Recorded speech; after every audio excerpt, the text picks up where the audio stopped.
What would you have done differently? Well, number one, we would have taken it out. Just so you go back a little bit further, I had a couple of conversations with Abdul.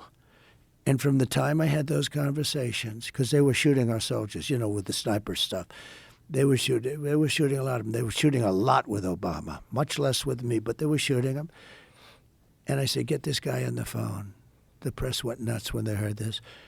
I had a great conversation with him. It was a tough conversation. 18 months later, there wasn't one soldier that was ever shot at. And even Biden admitted it in a moment of stupidity because he shouldn't admit it. His people went nuts. He said, yeah, well, I will admit, no soldier. We didn't have a soldier killed in 18 months in Afghanistan. Not one soldier was killed because he understood what was going to happen if that happened.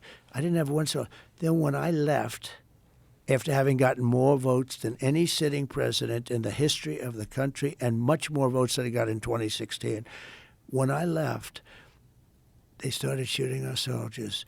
But more importantly, what they did is they did that whole thing with, leaving. He shouldn't have left. Number one, should have left from Bagram because Bagram's this massive base.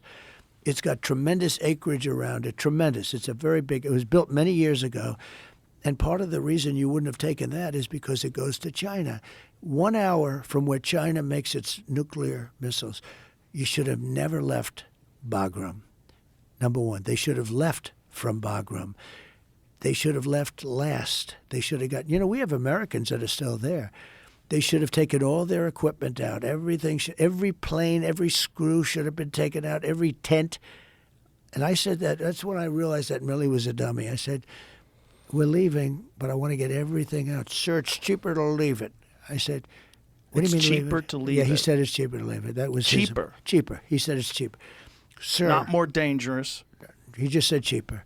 I said, I want every plane. I want every tank. I want the goggles. They have night goggles. They have all this stuff that these guys now have. He said, sir, it's cheaper to get out and leave it. I said, so you think it's cheaper to leave a $150 million brand new airplane in there than it is to fly it out with a tank of jet fuel and put it in Pakistan or just fly it directly back? It's cheaper to leave. I said, this guy's nuts. I'm telling you, he was so stupid. He was so unwise. He was like an unwise man. And there were a number of them.